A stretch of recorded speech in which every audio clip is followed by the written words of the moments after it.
ஏழு வளைகடல் எட்டு குளவரை, கடல் 8 விதமான மலை, 7 விதமான கடல் எல்லாம் இருக்கு. அனைத்தையும் விசும்பின் அங்கி மழை வழி எல்லாத்தையும் உள்ளடக்கி விசும்பினில் ஆகாசத்துல இருக்கு. ஆகாசம், தீ, மழை, காற்று இவ்வுலகம் நிலைத்திருப்பது என்பதாக எண்ணித்தாலும் இரு நிலத்தன்மை அது கண்டு இதெல்லாம் இருக்குன்னு அப்படி இதெல்லாம் நிலைச்சதுன்னு நினைச்சுக்கிட்டு உட்காந்துருக்கோம். இது இப்படியே இருக்கும், நம்மளும் இப்படியே இருக்கும்னு நினைச்சுக்கிறோம். உடம்ப விட்டு போறோங்கிறது அந்த ஞாபகம் வர்றது, அந்த ஒரு இது இதெல்லாமே நிலையற்றது அப்படிங்கிறது தெரியறது. அதுதான் மாயை. மாயை அப்படி ஆணவமும் மாயையும் அப்படி மறைக்கும், மறைக்கிறது அப்படி நம்மள. அப்ப இதெல்லாம் படிக்கும் போதுதான் அந்த மறைப்பெல்லாம் நம்மள ஒண்ணும் பண்ண முடியாது. மாயையும் ஆணவம்லாம் ஒண்ணும் பண்ண முடியாது. அதுக்குதான் இந்த மாதிரி யான நூல்களை படிக்கிறது, யோக நூல்களை படிக்கிறது. தாழும் இருநிலை தன்மை அது கண்டு வாழ நினைக்கல் அது ஆலயமாமை. என்ன ஐயா, ஏன்னா இது அனைத்தும் இதுதான் அப்படி இது ஆலயமாக்கும் நினைச்சிருக்க போறமாக்கும், இது உண்மையாக்கும் அப்படியே நினைச்சுக்கிட்டு நீ இருந்தீங்கன்னா அனைத்து பேர் அஞ்ஞானம். நம்ம ஒரு நாளைக்கு உடம்ப விட்டு போக போறோம்னு தெரியணும். எது எது நிச்சயமோ இல்லையோ, எது உறுதியோ இல்லையோ, மரணங்கிறது எல்லாருக்கும் உறுதி. அது காலம் எப்பன்னு யாருக்கும் தெரியாது. அதுக்காக தெரியாம மறைச்சு வச்சிருக்காரு இறைவன். அது தெரிஞ்சதுன்னா கூட போச்சு. அது என்ன பெரிய கருவியெல்லாம் வந்தா கூட அதெல்லாம் மரணம் எப்பெல்லாம் கண்டுபிடிக்க முடியாது. அது மறைவுள்ள இருக்கு. எல்லாத்தையும் கண்டுபிடிச்சு கொள்ளாம மனுஷன் நினைக்கிறான். அப்படியெல்லாம் ஒண்ணும் பண்ண முடியாது. அது மாதிரி இறைவன் எல்லாம் மாயை அப்படின்னு நினைச்சு நீ இறைவனை சார்ந்து இரு. அவன் சொல்றபடி வழி அவன் நடத்துற வழியில நீ போ. அப்ப நீ பாட்டுக்கு நினைதெல்லாம் மனசுல ஒரு கற்பனை பண்ணிட்டு அதை பண்ணணும் இதை பண்ணதான் சங்கல்பங்கிறது. பத்தாவதுக்கு கோயில்ல போய் சங்கல்பம் வேற கேட்பாங்க. என்ன சங்கல்பம்? 4 நட்சத்திரம் எல்லாத்தையும் வச்சுது எல்லாம், அது தேங்காய் பழம் எல்லாம் எடுத்து வச்சு பூவெல்லாம் வச்சு அதுல வேற தட்சணை வச்சு அப்புறம் சங்கல்பம் கொடுப்பாங்க. 4 நட்சத்திரம்லாம் சொல்லி சங்கல்பம் என்ன? அது சங்கல்பமே கூடாது. 4 நட்சத்திரம் என்னத்துக்கு? சாமிக்கு அவருதான் படைச்சவரு. அவரு நம்மதுல அதெல்லாம் கிடையாது. அது இந்த மாதிரி சைவ ஆகமத்துல அந்த மாதிரி எல்லாம் ஒண்ணும் இல்லை. அதெல்லாம் நடுவால பழக்க வழக்கங்கள். இப்ப எல்லாம் எவ்வளவு பழக்க வழக்கங்கள்லாம் இருக்கு. அது மாதிரிதான் சுண்டலை பொறுத்து போடுறதுலாம் எந்த ஆகமத்துல இருந்தது? ஒரு ஆகமத்திலும் இல்லை. தட்சிணாமூர்த்தி வியாழ பகவானை கும்பிடுறது பதில தட்சிணாமூர்த்தி கும்பிடுறாங்க. இதெல்லாம் இப்ப மாதிரி எல்லாம் மாறி அஞ்ஞானத்தினால அப்படி எல்லாம் வரும். அதுக்காக தான் இதை நம்ம ஞான நூல்களை படிக்கணுங்கிறது. அது கொஞ்சம் பேராவது இதை படிக்கணும். நீங்க படிக்கிறது உங்களுக்கு மட்டும் இல்ல, ஞான நூல்களை உலகத்தில் நிலைநிறுத்துவதற்காகவும் அதை நம்ம படிச்சுட்டு இருக்கணும். நம்ம இறைவனுடைய திருவருளை பெறுவது மட்டும் இல்ல அந்த இடத்துல நடக்கிற அந்த விஷயத்துல. இதெல்லாம் சும்மா படிக்காமே போட்டுட்டு அப்படி போட்டுத்தானே அது கிடந்தது. எங்க சிதம்பரத்துல எல்லாம் கரையா முடிச்சு கிடந்ததுல கொண்டு போய் போட்டு பூட்டி வச்சுட்டானுங்க. அந்த கதையெல்லாம் நமக்கு வேண்டாம். அது மாதிரி போட்டோம்னா இப்ப எவ்வளோ நிறைய வேதா எல்லாம் சிவாகமங்கள் வேதம் எல்லாம் எவ்வளோ போச்சு. அந்த மாதிரி இப்பயே இவங்க சொல்றதெல்லாம் நம்ம நால்வர் பாடிய பாடல்கள் 12 திருமுறை பாடல்கள்லாம் பெரிய புராணம் முழுக்க கிடைச்சிருக்கு. நிறைய பேர் இருக்குல்ல இவ்வளவுதான் இருக்குன்னு எழுதுறாங்க. அவ்வளோ பாடல்கள்லாம் போயிடுச்சு இல்லையா? அது மாதிரி போயிடும். அதுக்காக தான் இப்ப திருமந்திரமே பாத்தீங்கன்னா இப்பதான் எல்லாம் எடுத்து பேச ஆரம்பிச்சிருக்காங்க. இதெல்லாம் எவ்வளவு அற்புதமான நூல் இது. வேதமோ ஆகமோ சைவ ஆகமத்தை சொல்லக்கூடிய தமிழ்ல சொல்லக்கூடிய ஒரே நூல் இதுதான், திருமந்திரம் தான்.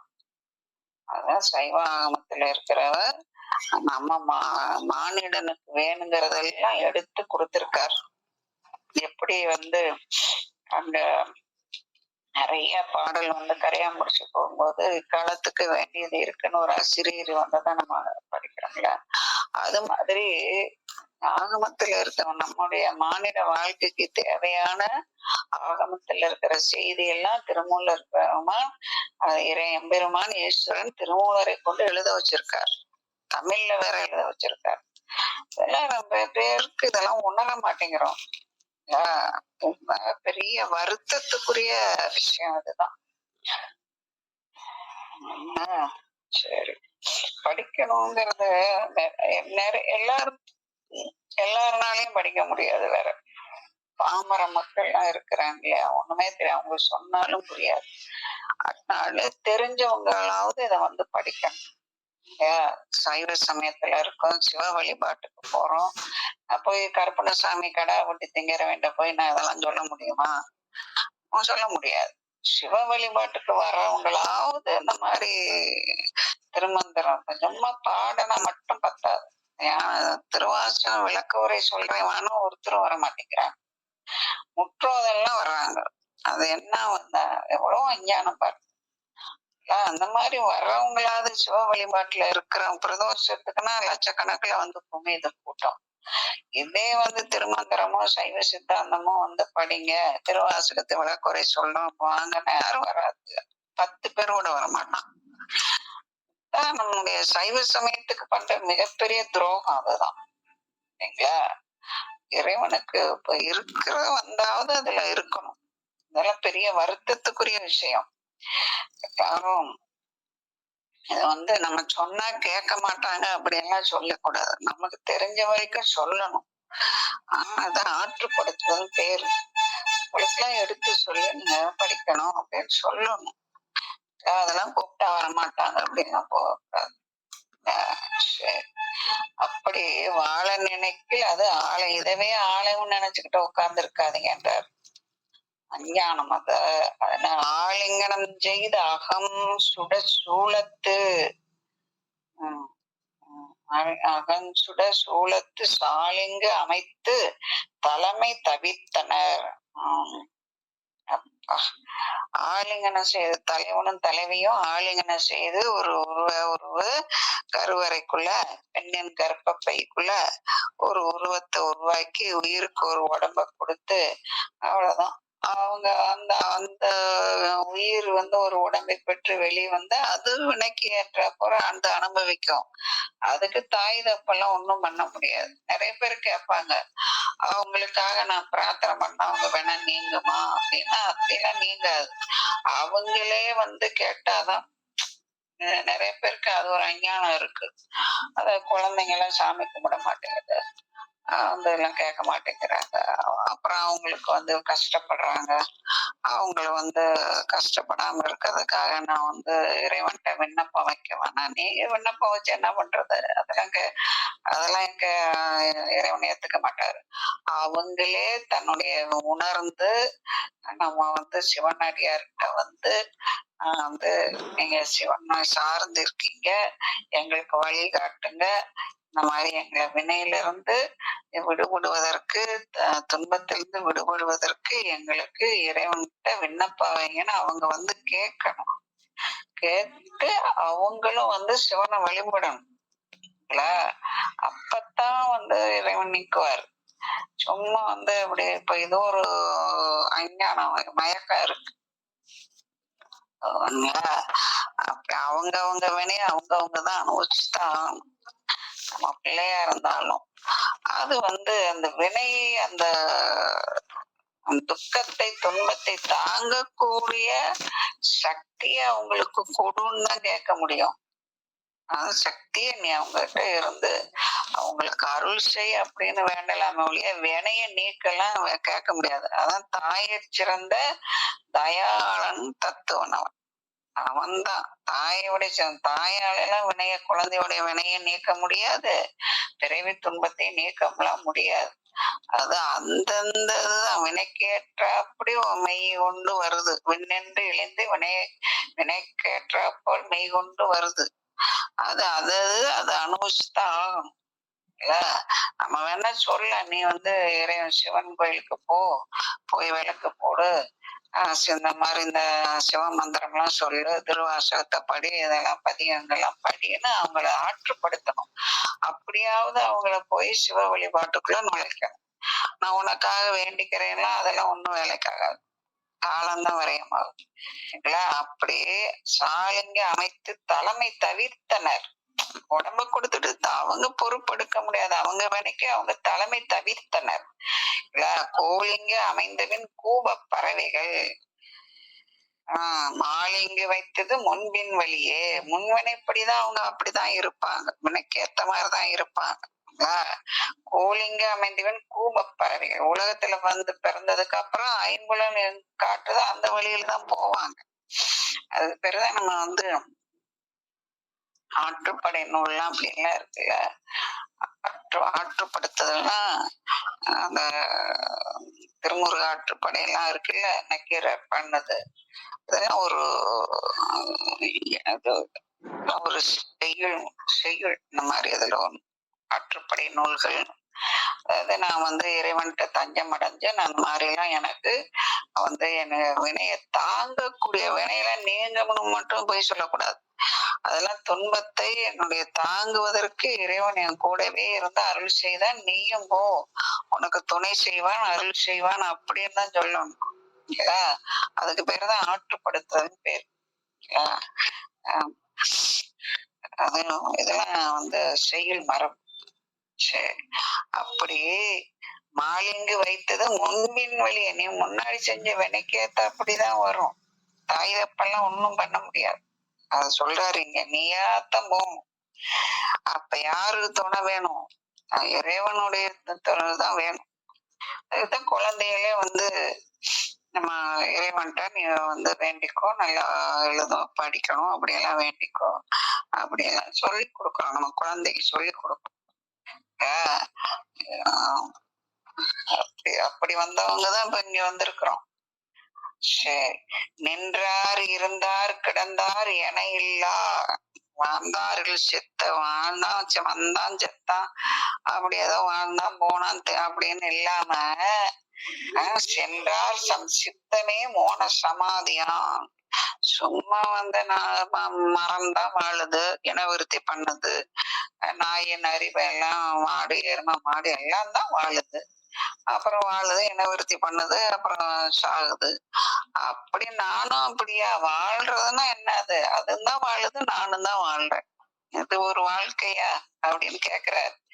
சென்றார் எனாமில்லா தம் சித்தமே மோன சமாதியா மன்றேயும் அங்கே மறைபொருள் ஒன்றுண்டு. அதனால என்னது, சித்தத்தை சிவன்பால் வையே, அங்க போனாதான் உனக்கு இந்த அஞ்ஞானம் எல்லாம் நீங்கும், மௌன சமாதி கிடைக்கும். அப்படி அங்கேயே மன்றையும் அங்கே மறைபொருள், அங்க மறைந்து இருக்கான் இறைவன். மௌனமா இருந்தாதான் அந்த கோயில போய் அப்படியே உட்காரணும், அப்படியே இறைவனை நினைந்து நினைந்து வரணும், இறைவனை சார்ந்து இருக்கணும். அதுக்காகதான் தட்சிணாமூர்த்தி உருவம் வச்சிருக்கு. அங்க போய் உட்கார்ந்து எனக்கு ஞானத்தை கொடு, உன்னோட நான் இருக்கணும், எனக்கு இந்த அஞ்ஞானத்துல இருந்து எனக்கு விளக்கு, மாயையில இருந்தா விளக்கு, ஞானத்தை கொடு, உன்னோடு என்னை சேர்த்துக்கொள் அப்படின்னா அப்படியே கேட்கணும். அப்படி கேட்கணும், அப்படியே அவனே நினைந்து அந்த அதுக்குத்தான் நமக்கு உருவம் கொடுத்திருக்காங்க. அத நான் சமாதி முனிவர்கள்லாம் கீழே உட்கார்ந்துருப்பாங்க. அது மாதிரி திருவடியில உட்கார்ந்து அவனை பார்த்து பார்த்து நான் எத்தனையோ பிறவி எடுத்த வந்தனோ தெரியல, இப்ப அந்த பிறவி எனக்கு கொடுத்திருக்கிற இந்த பிறவிலையாவது நான் உன்னுடைய திருவடியை அடையதற்கு எனக்கு புத்தி வந்தது, அறிவு வந்தது, அதுக்கு ரொம்ப நன்றி. நான் என்னமே மறுபடியும் உடம்பு எடுக்காம இருக்கணும், நான் உன்னுடைய திருவருளை பெறணும், நான் சிவத்தன்மை பெறணும், எனக்கு அப்படியே புலம்பணும். அதை விட்டு வேற மாதிரி எல்லாம் உலக இச்சையெல்லாம் வேண்டி புலம்பவே கூடாது. இறைவனை நினைந்து நினைந்து இருக்க. அப்படியெல்லாம் உருவம் இருக்கு, தட்சிணாமூர்த்தி உருவம் இருக்கு, லிங்கம் இருக்கு, என்ன 64 சிவ வடிவங்கள்லாம் இருக்கு. அப்படி நினைந்து நினைந்து நினைந்து அப்படி உருவம். சென்றாங்க அணைந்தவர் மறைபொருளா இருக்கு. நீ அதை நினைச்சினா ஒரு தன்னை வெளிக்காட்டுவார், நீ கூப்பிட்டினா வருவார். இல்லாட்டி போனா நீ அப்படியே இருக்க வேண்டியதான். சென்றாங்க அணைந்தவர் சேருகின்றவாறு. அங்க போக நீனா அப்படியே அங்க அணைந்தவர் இறைவனோடு சேர்ந்து கலந்து புணர்ந்து இருப்பவர்கள் அப்படி மௌனத்துக்குள்ள போயிடுவாங்க. போயிட்டா மௌனம் வந்துரும். அந்த எண்ணங்கள் நீங்க அந்த மௌனத்தினுடைய பெருமைய திருவாசகம் படிக்கும்போது பார்க்கலாம். நீங்க நல்லா படிச்சுக்கிட்டே இருப்பாங்க. கொஞ்சம் நிறுத்துங்க, எல்லாம் பேச ஆரம்பிச்சிருவாங்க. என்னதான் பேசுவாங்க தெரியாது. அப்ப அந்த பாடலினுடைய கருத்து அவங்க மனச தாக்கவே இல்லை. இல்ல, கருத்து தெரிஞ்சாதானே மனச தாக்கும். தாக்கவே இல்லை. அதனால அப்படியே அப்ப இதுல என்ன ஒரு மனோதத்துவம்னா, அந்த பாடலை அதெல்லாம் படிக்கும் போது அவங்க மனசுக்குள்ள அடைக்க அந்த எண்ணங்களை அடக்கி அடக்கி அடக்கி வச்சு படிக்கிறாங்க. பாட்டை நிறுத்தினதே அந்த அந்த பேச்சு வந்துடும். அதுதான். அப்ப இந்த பாடலோட ஒன்றமும் இல்ல, சிவனை அடையணுங்கிற எண்ணமும் இல்ல, இறைவன் மேல பற்றும் இல்ல, காதலும் இல்ல. புரியுதுங்களா? அதுதான் மனோதத்துவங்கிறது. அது மாதிரி அப்படியே அதை புரியவும் இல்லை, அஞ்ஞானம் நீங்கவும் இல்லை.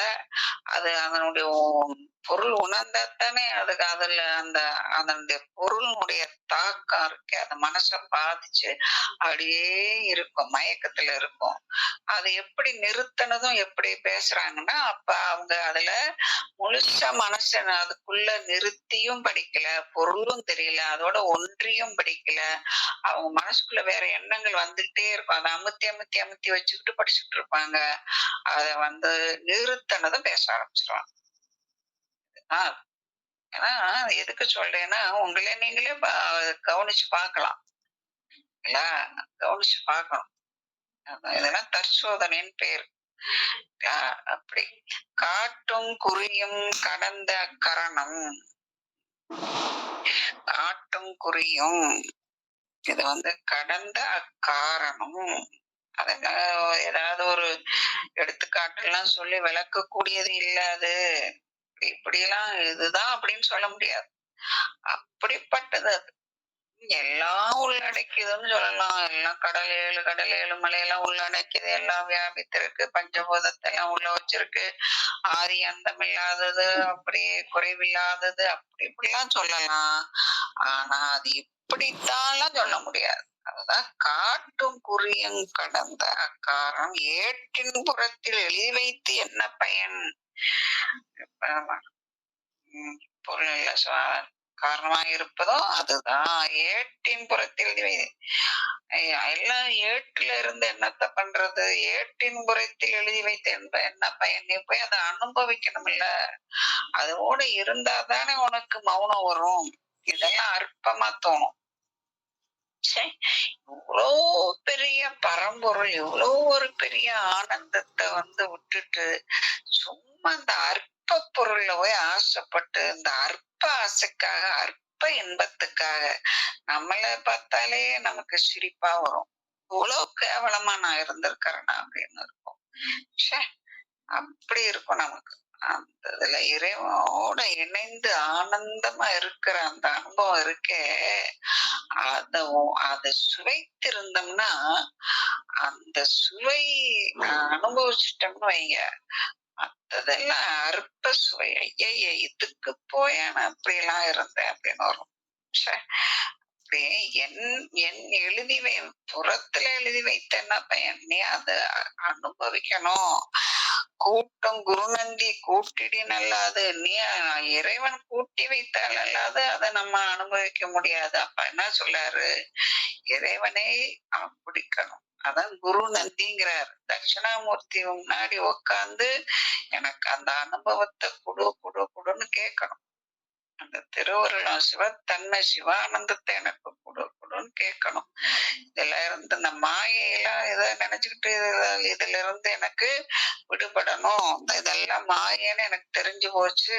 இதெல்லாம் அற்ப பொருள், அழியக்கூடிய பொருள்லாம் தெரிஞ்சு போச்சு. நீதான் நித்தியமா இருக்கக்கூடிய, நான் உன்னோடு இருக்கணும்.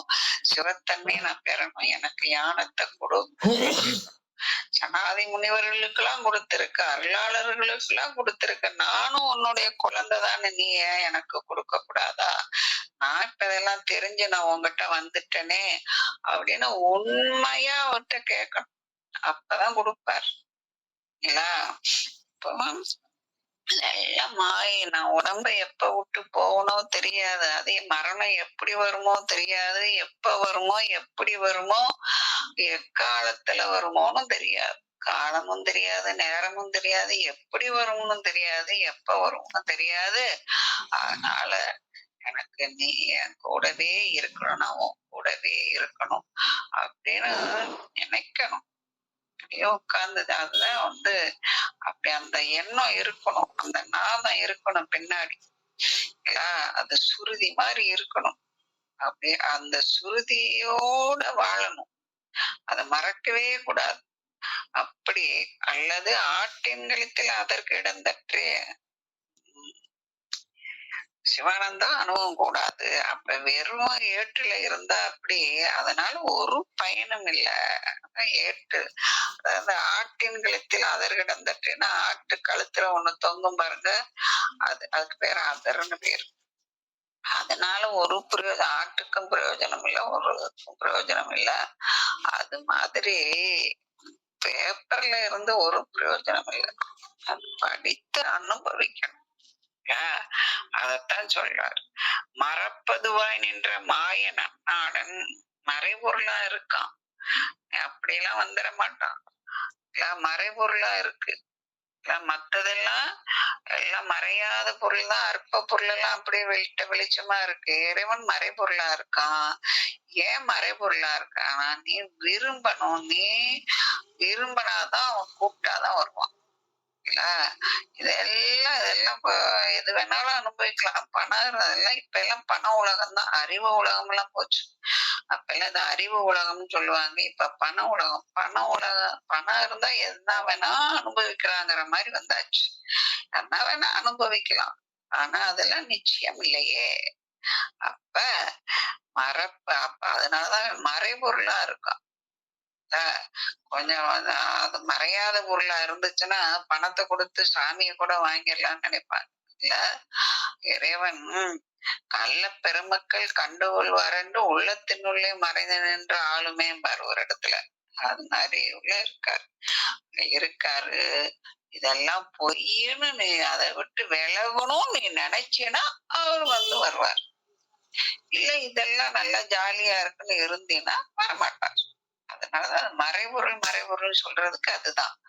இதெல்லாம் ஒரு நாளைக்கு இதெல்லாம் என்னை விட்டு போயிரும், நான் இதை விட்டு நான் போறேன், இதெல்லாம் வேஸ்ட் அப்படின்னு இதை விட்டு நான் விலகணும், இதெல்லாம் போய் அப்படின்னு நான் அதை விலகணும்னு நினைச்சா இறைவன் வருவார். இதுல இந்த நுட்பம் தெரிஞ்சுக்கணும். நீங்க இறைவனை எவ்வளவுதான் கும்பிட்டாலும் அவர் வரமாட்டாரு. இதெல்லாம் பொய், இதெல்லாம் மாயை, இதெல்லாம் அஞ்ஞானம். இதெல்லாம் ஒரு நாளைக்கு என்ன விட்டு போறது. ஆனா இதெல்லாம் அனித்திய பொருள். அதனால இது மேல இனிமே ஆசையெல்லாம் இல்லை. அதனால நான் இதை விட்டுட்டு நான் உன்கிட்ட வரணும். நீதான் எப்பவுமே இருக்கிறது, என் கூடவே இருக்கிறது. எப்ப என்று நீ அன்று நான் அன்று அப்படின்னு ஒரு இதுல வருது இல்ல, அது மாதிரி அப்பர் சுவாமி பாடுறாரு. அப்ப நீ ஒரு ஆளுதான் என் கூடவே இருக்கிறத இப்ப நான் புரிஞ்சுக்கிட்டேன். அதனால நீ என்னைய இந்த மாயையில இருந்து என்னால சிக்கல்ல மாட்டிக்கிட்டேன், சகதிக்குள்ள மாட்டிக்கிட்டேன், புதகுலிக்குள்ள மாட்டிக்கிட்டேன், ஐம்புலன் ஆட்சிக்குள்ள மாட்டிக்கிட்டேன். நான் நீ காப்பாத்துன்னு கூப்பிட்டா இது அதெந்துவே என்றாருவான். அப்படி ஓடி வருவான். அதுக்குதான் சொல்றது, மறப்பதுவாய் நின்ற மாய நன்னாடன். மாய நன்னாடன் அப்படி நல்ல தலைவன் அவன். அவனுக்கெல்லாம் பணம் எவ்வளவுதான் லஞ்சம் கொடுத்தாலும் அவெல்லாம் வரமாட்டார். பிறப்பினை நீக்கி லஞ்சம் கொடுத்து வாங்கதான் பட்டினத்தார் அவ்வளோ செல்வம் வச்சிருந்தார். ராஜாவுக்கே படையெல்லாம் கொடுத்து உதவுவாராம், பணம் கொடுத்து பொற்காசுகள்லாம் கொடுத்து உதவுவாராம். அப்படிப்பட்டவர் வாங்கியிருப்பார். அவர் காதற்ற ஊசியும் காணாத கடைவெளிக்கையும் எல்லாத்தையும் அள்ளி வெளியில போட்டுட்டு வந்தார். முழங்கால் வரைக்கும் துணிய ஒரு துண்டு துணியை கட்டிட்டு வெளியே வந்தார். அப்படித்தான் இறைவனை அடைய முடியும். அதுதான் எண்ணத்தார் வாழ்க்கையதான். இதுதான் நமக்கெல்லாம் ஒரு முன்னுதாரணம். அப்படியே பிறப்பினை நீக்கிய பேர் அருளாளன், உனக்கு அருள் செய்வான். சிறப்புடையான் திருமங்கைய பார்த்தீங்கன்னா அம்மையோட வருவான். அம்மையும் அப்பனுமாக வந்து உறக்கமில் போகத்து உறங்கிடும் தானே. அப்படியே நம்மள அப்படியே மௌன சமாதியில இருக்க வச்சிருவான். அப்படியே உண்மைத்தான், மௌனமா எதுக்கு ஆசைப்பட பாக்குறோம். எல்லாம் நகை எல்லாம் தோல்லாம் வச்சிருக்காங்க. அதை போட்டு இதை போட்டு ஆசை ஆசை ஆசை அவ்வளோ பார்த்தாலே அலுப்பா இருக்கு, நினைக்கவே அலுப்பா இருக்கு. அப்படி இப்போ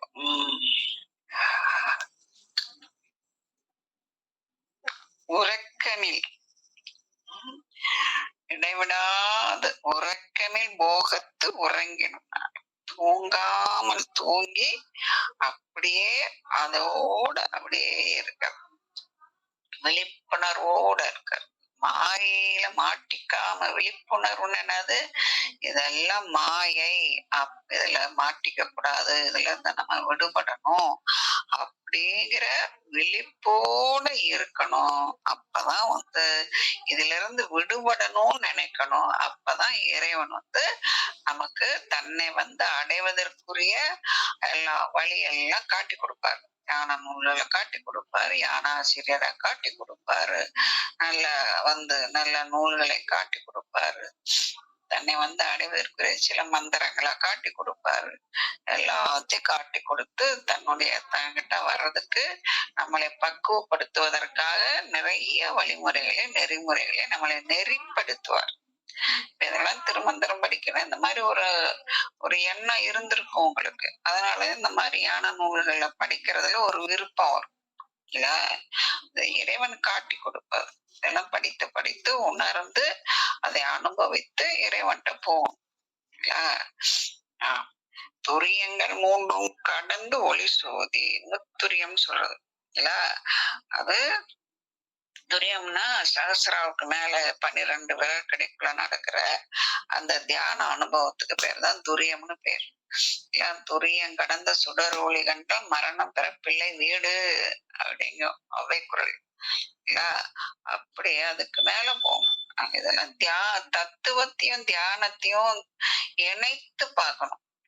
அதுதான் இங்க நம்ம கிட்ட பெரிய ஒரு வருத்தத்துக்குரிய விஷயம். என்னன்னா தத்துவத்தை சும்மா தத்துவமாவே பார்த்தா புரியாது. தத்துவங்கிறது அனுபவத்துக்கு வரணும்.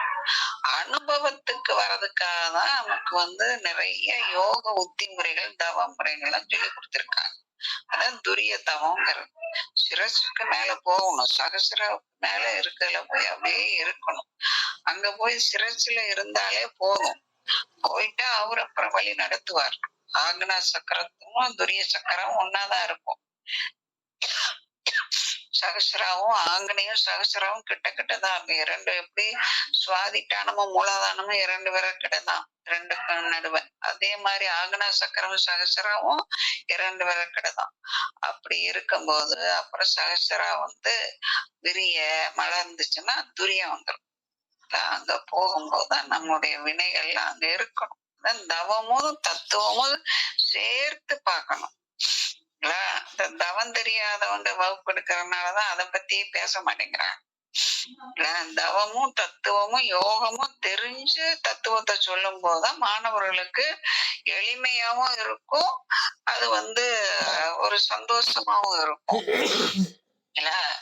அவ்வளவு ஈஸியா இருக்கேன்னு இருக்கும். சும்மா இந்த அவத்தைகளை பத்தி எல்லாம் பேசும்போது கீழாள அவத்தை, மேலாள அவத்தை, சாக்கர அவத்தை, மத்தியாள அவத்தை, கேவல அவத்தை, சுத்த அப்படியெல்லாம் சொல்றாங்க. அதெல்லாம் என்ன அப்படின்னா எல்லாமே தவம்தான். எல்லாம் தவ முறைகள் தான், தியான முறை தான். இல்ல துரியம் மூன்றும், அதான் சிவதுரியம் சீவதுரியம் சகசிராவில் இருக்கும்போது சிவன் அங்க தன்னை உணர்ந்து இருக்கிறது, நான் சிவனோடு இருக்கிறேன் உணர்வோடு இருக்கிறது. அப்புறம் பரத்துக்கு போறது, அங்க பிரபஞ்சத்துல இருக்கிறது, அதான் சுத்த மாயங்கிறது. அதையும் கடந்து சிவத்துக்குள்ள போறது சிவதுரியம்.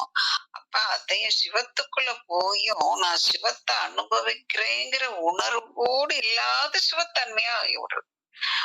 அங்கேயும் ரெண்டு இருக்க கூடாது. நான் சிவனை அனுபவிக்கிறேங்கிற அந்த ஆனந்தம் கூட இல்லாம சிவமாக்கி இணையாண்டங்கிறார். அந்த சிவமாக்கிக்கு இவ்வளவு பெரிய அதுக்கே 1 மணி நேரம் பேசணும்.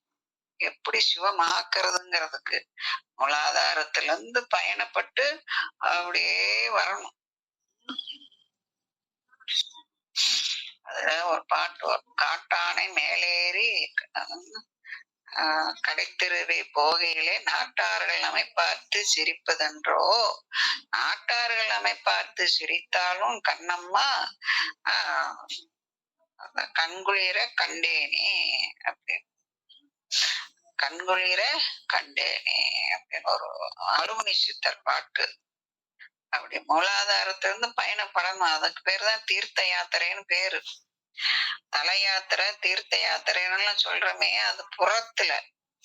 அகத்துல இது புறத்துல நீங்க போய் சிவத்தன்மை சிவமாக்குனார் அவங்கள கேள்வி கேட்டு பாருங்க. இதெல்லாம் சும்மா அப்படியெல்லாம் படிக்க கூடாது. திருமந்திரம் ரொம்ப ஒரு ரொம்ப உபனிஷத்து, வேத உபனிஷத்து, ஆகமத்துவம் கலந்த உபனிஷத்து திருமந்திரம். சும்மா இதெல்லாம் ஒரு இதை படிக்க கூடாது. அதெல்லாம் ரொம்ப சீரியஸான சப்ஜெக்ட். அப்படி நீங்க தீர்த்த யாத்திரை போறீங்க, கையில யாத்திரை போறீங்க, காசி யாத்திரை போறீங்க, தலை யாத்திரை போறீங்க, அப்படி எல்லாம் போறீங்களே, உங்களுக்கு வினை நீங்கிச்சா, உங்ககிட்ட இருக்கிற குணம் மாறுச்சா, என்ன துன்பம் வந்தாலும் ஏற்றுக்கக்கூடிய பக்குவம் வந்துச்சா, இதெல்லாம் கேள்வி கேட்டு பார்க்கணும். இல்ல அதனால அந்த சிவமாக்கின்ற சிவமாகினீங்களா, சிவத்தன்மை உங்களுக்கு வந்துச்சா, அதுக்குத்தான் சொல்றாரு முத்துரியம் கடந்து கடந்து ஒளிர் சோதி அரிய துரியம் அதன் மீது மூன்றாய், எல்லாத்தையும் கடந்து நிற்கும் ஆதி சிவம். அதுக்குள்ள போகணும். போயிட்டு விரிவு குவிவு விழுங்கி உமிழ்ந்தே, விரிதலும் குவிதலும் விழுங்குதலும் உமிழ்தலும் அங்க நடக்குது.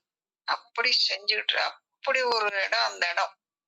ஒரு பக்கம் வெளிப்பட்டுக்கிட்டே இருக்கும், ஒரு பக்கம் உள்ளுக்குள்ள போயிட்டே இருக்கும். அற்புத காட்சி. அண்ட பகுதியின் உண்டை பிறக்கம் அளப்பிறந்தமே வளப்பெரும் காட்சி. அப்படி ஒரு காட்சியா இருக்கும். அதுக்குள்ள போயிருவோம். அப்படியே அந்த இருளுக்குள்ள போயிடுறது. இருள் விழுங்கியது போன்ற இருள் அப்படிங்க ஒரு உபனிஷத்து.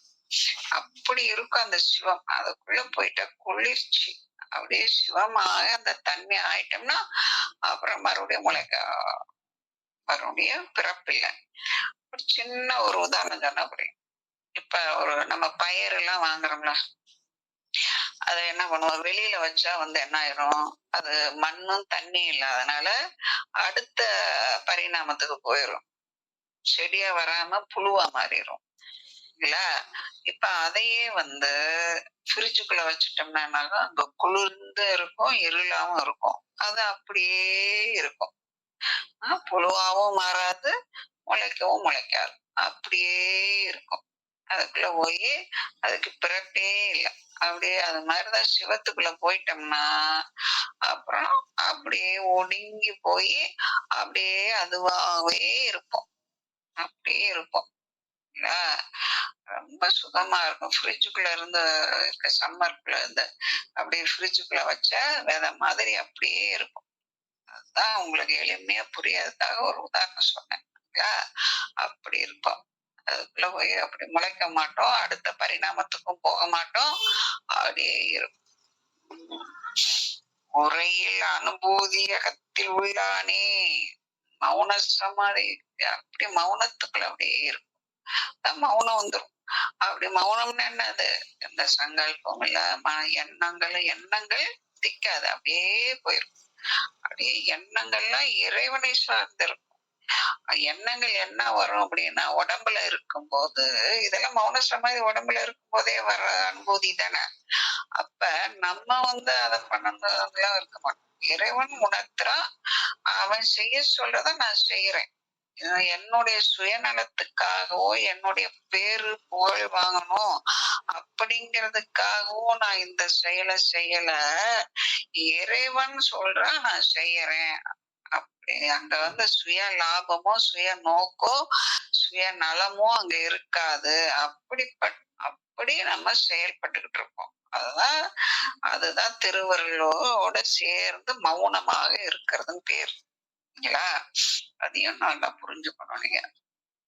சரி, அப்புறம் என்ன சொல்றாரு? உருவிழி ஊனலி ஊனம் ஒன்றில்லி திருவிழி தீதிலி தேவருக்கு அவன் எப்படிப்பட்டவன் தெரியுமா? அவனுக்கு உருவம் இல்ல, ஊனம் இல்ல, ஊனம் ஒன்றில்லி திருவிழி தீதிலி தேவர்க்கும் தேவன் பொருவிழி பூதப்படை உடையாளி மறுவிழி என் மனம் புகுந்தானே. என் மனசுக்குள்ள அவன் இருந்து இதெல்லாம் செய்ய சொல்றான். எனக்கு எந்த அப்படியே பணம் சம்பாதிக்கணும், புகழ் சம்பாதிக்கணும், அதை பண்ணணும், இதை பண்ணணும்.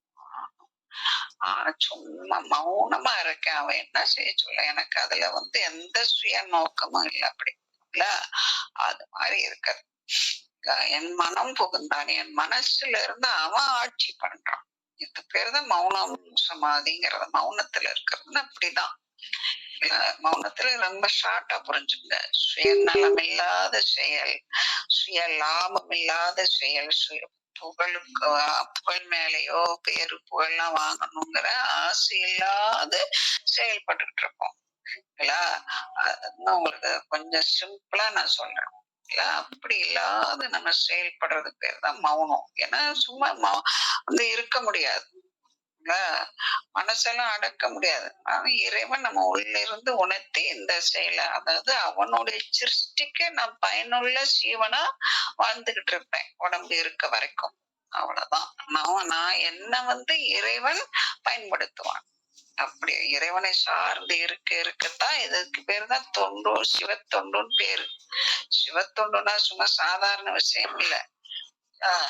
சும்மா நான் போய் உழவார பணி பண்றேன் அப்படின்னா, போய் உழவார பண்ணிவிட்டு அது 1008 கோளாறு சொல்லிட்டு வருவாங்க. அதுக்கு பேரு உழவார பணி. சிவனோட காதலோட இறைவனை சார்ந்து இருக்கும் போது நாம எந்த விதமான ஒரு எதிர்பார்ப்போ, எந்த விதமான நோக்கமோ, புகழோ, ஆசையோ எதுவுமே இல்லாத நம்ம ஒரு செயல் பண்ணிக்கிட்டு இருக்கோம். அந்த செயலுக்கு பேரு தான் சிவத்தொண்டுன்னு பேரு. அதையும் புரிஞ்சுக்கணும் சரியா. அதுதான் மௌனம். மௌனமும் அதுதான், சிவத்தொண்டும் அதுதான். சரி, கண்டறிவார் இல்லை காயத்தின் ஒரு இதுல வரும், நல்ல சரவணன் புரிஞ்சுங்க. அந்த புராணத்துல கூட இதே மாதிரி பாட்டு இருக்கணும். ஊரிலான் குணம் குறியிலான் செயலிலான் உரைக்கும் பேரிலான் முன்னிலான் பின்னிலான் பிரிதோறு சாரிலான் வரல் போக்கிலான் மேலிலான் தனக்கு நேரிலான் உயிர் கடவுளாய் என்னுள்ளே நின்றான். கந்த புராணத்துல அசுர காண்டத்துல வியாழ பகவான் இறைவனை துதி பண்ணிட்டு அப்புறமா அந்த அசுர காண்டத்தை மாணவர்களுக்கு எடுத்து சொல்ற மாதிரி ஒரு வரும் கந்த புராணத்து செய்யுள். பாருங்க, இதே மாதிரி அந்த திருமூலர் சொன்ன மாதிரி அது வரும். இப்படி இருக்குங்க. அப்படியே கண்டறிவயன் மனசுக்குள்ள புகுந்தான். நான் அவனுக்குள்ள புகுந்தானா, அவன் எனக்குள்ள புகுந்தானா? அவன் தான் எனக்கு, நான் அவனோட இருக்கணும் விரும்பினேன். அவனை அப்படியே நினைந்து ஒரு என் மனசுக்குள்ள புகுந்துக்கிட்டான். நான் அவனுக்குள்ள போகல, என் மனம் அவன் தான் புகுந்தான். ஆட்கொள்வான். நம்ம எல்லாம் அங்கெல்லாம் போக முடியாது, நமக்கு அங்கெல்லாம் பெர்மிஷன் கிடையாது. நம்ம சுத்தமாயாதான் நின் கோயில் வாசல் என்பார். பிச்சன் ஆக்கினாய் நின் கோயில் வாசலில் அப்படின்னு பாடுவார் மாணிக்க வாசகர். அங்க கோயில் வாசல்ங்கிறது சுத்தமாய வரைக்கும் தான் அங்கதான் போய் இருப்போம். சித்தாந்தம் படிச்சவங்களுக்கு தெரியும். அங்க என்ன இருக்கும், ஆணவம் மட்டும் இருக்கும். அங்க வந்து சுத்தமாயில சிவத்தை அனுபவிச்சுட்டு இருக்கலாம். அதான் அந்த சிவதத்துவம் 5ன்னு சொல்றது. அங்க அப்படியே இருக்கலாம். ஆனா நான் வந்து உனக்குள்ள நான் வந்துடுறேன், உன் கூடயே வந்துடுறேன், என்னை ஆட்கொள்ளணும், நான் உன் கூடயே வந்துடுறேன், என்னைய சிவமாக்கி உன் கூட வச்சுக்கோ, என்னை மறுபடியும் சகலத்துக்குள்ள கீழே விட்டுறாத, மாயக்குள்ள விட்டுறாத, நான் உன் கூடயே வந்துடணும் அப்படி நினைக்க நினைக்க வந்து வெளிப்பட்டு அப்படியே நம்மளை வந்து அழைச்சுக்கிட்டு போயிடுவான். தனக்குள்ள அப்படியே உள்ள இழுத்துக்குவான். இதுங்களா, அதெல்லாம் ரொம்ப இதெல்லாம் வந்து ஒரு தியான முறை. சுத்தமாயி பிரகதிமாய் சுத்தமாயி நம்ம போட்டு அவத்தையெல்லாம் போட்டு குழப்பறோம்ல, அதெல்லாம் ஒண்ணுமே இல்லை. அது எல்லாமே வந்து என்னது, எல்லாமே தியானம் தான். அதுக்குரிய ஏன்னா எல்லாமே தியானத்தோட தான் சொல்லுவார். அதுதான் இங்க பிராக்டிக்கலா இருக்கும். அதுக்குதான் வந்து சித்தாந்தம் படிச்சா மட்டும் எல்லாம் என்னதான் 6 வருஷம் படிச்சா ஒண்ணும் புரியலையேம்பாங்க. அதுக்குதான் திருமந்திரம் படிக்கும் போது பிராக்டிக்கலா படிக்கணும், ஈஸியா இருக்கும். கண்டறிவார் இல்லை காயத்துக்குள்ள இருக்கிற நந்தியை பார்க்காம இருக்கிறீங்களே, என் திசையோரும் இறைவன் என்று ஏத்துவார், எல்லாரும் ஏத்தி போற்றக்கூடிய எம்பெருமான நீ காயத்துக்குள்ளதானே இருக்கான், ஏன் பார்க்காம இருக்கிற? அண்டங்கடந்த அளவில ஆனந்த தொண்டர் முகந்த துறை எறியோமே. அரிதா எல்லாம் தொண்டர் முகந்த வழிமுறை அறியாது இருக்க துறை அறியோமே. அவனுடைய முகந்து துறை அறியோம். அது அறியும். அப்படியே அந்த கருணை வெள்ளத்துக்குள்ளதான் கிடக்குறோம். அதை அள்ளி அள்ளி குடிக்கிறதுக்காக இப்படி போய் மாயைக்குள்ள அஞ்ஞானத்துக்குள்ள இருக்கிறியே, சிற்றின்பத்துல போய் இருக்கிறியே, அத போய் இன்பம் நிலைத்தது இன்பம் நினைச்சிட்டு இருக்கியேன்றார். அந்த அப்படி அளவில்லாத ஆனந்தன் உங்க எல்லா பக்கமும் இருக்கான், வெள்ளம் போல இருக்கான்.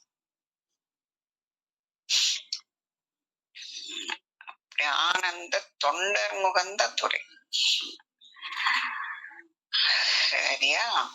அப்படி எல்லாம் படிப்போம். கருணை வெள்ளமே இப்படி எல்லாம் படிக்கிறோம். அந்த கருணை வெள்ளத்துக்குள்ளதான் இருக்கிறோம். அந்த முகந்து அள்ளி பருக தெரியாம இருக்கும். அந்த தேனை அப்படி கருணை தேன் அது அப்படி இருக்கிறத அறியோமே, துறை அறியோமே, வழியே இல்லாம தெரியாம இருக்கிறீங்களே. காயத்துக்குள்ளதானே இருக்காரு, உன்னை சுத்தித்தானே இருக்காரு, நீ அதுக்குள்ள உனக்குள்ளதானே இருக்காரு, மனம் புகுந்து அதுக்குள்ளே நீ வந்து இப்படியே சிற்றின்பமே நினைச்சிட்டு இருந்தேன்னா அதனால அதுல இருந்து போயிட்டீன்னா அதனால உனக்கு அது தெரிய மாட்டேங்குது. ஏன் அறியாம இருக்க? அப்படி அறிந்துகொள் அப்படிங்கிறது. சரி, தற்பரமல்லன் திருவாசத்துல ஒரு வரி வரும் பாத்தீங்களா, எந்தையே ஈசா உடலிடம் கொண்டாய் யான் இதற்கிலன் ஒரு கைமாறு என் உடம்புக்குள்ளதான் இருக்க. திருவாசகம் உடம்புக்குள்ளதான் இருக்குன்னு சொல்றாரு இல்லைங்களா. மாணிக்க வாசகன் அதைத்தான் சொல்றாரு. எந்தையே ஈசா உடலிடம் கொண்டாய், என் உடம்புக்குள்ளே நான் இதுக்கு என்ன கைமாறு கொடுப்பேன்? உடம்புக்குள்ள உடம்பெடுத்த உடம்பு இந்த மானிட உடம்பை கொண்டதான் இறைவனாடி இருக்கு. அதுக்காக தான் இந்த டெக்னாலஜியான உடம்பு அதுக்குதான். சரி, தற்பரனல்லன் சதாசிவன் தானல், தனக்கு மேலான ஒன்று உடையவன் அல்லன். அதையும் சதாசிவன் இல்ல, அதுக்கு மேல ஆதிசிவன், சக்தி சிவம் இல்ல, அதுக்கு மேல ஆதிசிவமா இருக்கக்கூடியவனதான் சதாசிவன் அல்லன்னா. அதையும் கடந்து ஆதிசிவமாக இருக்கக்கூடியவன் நிற்களம் அல்லன், அவன் உருவமற்றவன் அல்லன். உருவமும் இல்ல, உருவமற்றவன் என்றும் சொல்ல முடியாது, உருவம் உடையவனும் சொல்ல முடியாது. அதெல்லாம் சொல்ல முடியாது. உருவமற்றவனா இது எல்லா உருவம் அவனாத்தான் பார்க்கணும். எல்லாம் உருவமா அதோட உருவம் தான், ஆனா உருவமற்ற எல்லாமே அதுதான் அப்படி உருவமா இருக்கு. ஆனா உருவமா இருக்கிறது என்ன, அதுதான் இப்படி உருவமா தோற்றம் அளிக்குதுன்னு பார்க்கணும். இந்த உருவங்கள்லாம் மாறிக்கிட்டே இருக்கிறதுனால உருவத்துக்கு காரணமா இருக்கிற மூல காரணமா இருக்கிற இறைவன் மாறமாட்டான். சரிங்களா? அப்ப இத புரிஞ்சுக்கணும். இதெல்லாம் மாயை, மாயைக்குள்ள இறைவன் இருக்கான். அந்த மாயை நீ விலகிட்டு பார்த்தீன்னா அதுக்குள்ள இருப்பான். அதான் மறைபொருளா இருக்காங்கிறது. அற்புதமாகி அனுபவ காமம் போல் எப்படி இந்த உடல் இன்பத்தை அனுபவிக்கிற மாதிரி கற்பனையின்றி கலந்து நின்றானே அந்த சிவா. இதெல்லாம் கற்பனை இல்லப்பான்ட்டாரு. அதெல்லாம் கற்பனை கிடையாது. நீ இதை நல்லா அனுபவிக்கலாம். நானும் கற்பனையால சொல்லல, அனுபவிச்சு சொல்றேன், நீயே அனுபவிக்கலாம் அப்படிங்கிறத சொல்றாரு திருமூலர். கலந்து இருக்கிறான். அப்படியே அனுபவ காமம் போல் நீ உடம்புல அனுபவிக்கிற சிற்றின்பம், அது மாதிரி இதையும் நீ உடம்புக்குள்ளே அந்த பேரின்பத்தை அனுபவிக்கலாம் அப்படிங்கிறது. இதெல்லாம் கற்பனை கிடையாது. ஏன்னா நமக்கு தெரிஞ்சதை வச்சுதான் தெரியாத சொல்லுவாரு. நமக்கு என்ன சிற்றின்பம் தெரியும், உடல் இன்பம் தெரியும், பால் உணர்வால கிடைக்கிற இன்பம் நமக்கு தெரியும். அதனாலதான் அதை சொல்லித்தான் அதை காட்டு. நமக்கு தெரிஞ்சது அதுதான். பேரின்பம் தரக்கூடியது. அது கற்பனை என்று, அது கற்பனை எட்டாதது. அவ்வளோ பெரிய இன்பத்தை உடம்புல இருக்கு. நீ உடம்புல இருந்த நீ அனுபவிக்கலாம் அப்படிங்கிறார். அடுத்து என்ன சொல்றாரு? 10 முடிப்போம். அடுத்து 10 முகத்தில் கண்கொண்டு காண்கின்ற மூடர்கள் ஓனக்கண்ணை கொண்டு பாக்குறியே மூடர்களே, வெளிய பார்த்து என்ன பண்றது, அகத்துக்குள்ள இருக்கானே பாரு. அதான் எந்தையே ஈசா உடலில கொண்டாயெல்லாம் சொல்றாங்க. எல்லாரும் சொல்றாங்கதான். உடம்புக்குள்ள காட்டக்கூடிய உபாயங்களை யாரும் சொல்றது, யாரும் எடுத்து சொல்றது இல்ல. எல்லாரும் சொல்லி இருக்காங்க. எல்லா தோத்திர பாடல்களையும் இருக்கு. அதை எடுத்து சொல்வார் இல்லை. அதுதான் நம்மளுடைய வருத்தத்துக்குரிய விஷயம். அகத்தில் கண் கொண்டு காண்பதே ஆனந்தம். உனக்குள்ள பாருப்பா, அது இருக்கிறாரு. அத பாரு, இறைவன் உள்ள வீட்டிருக்கிறானே பாரு. மகற்கு தாய்தன் மணால் ஆடிய சுகத்தை சொல்லன்றா சொல்லுவார். நீ அந்த ஆனந்தத்தை நான் எப்படி சொல்வேன்?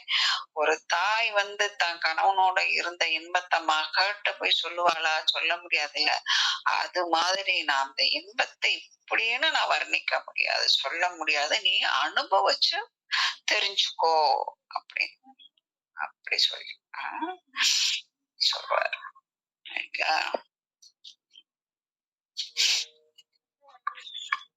அதோட முடிக்கலாம். 10 பாடல் முடிஞ்சு. சிவ சிவா. திருச்சிற்றம்பலம்.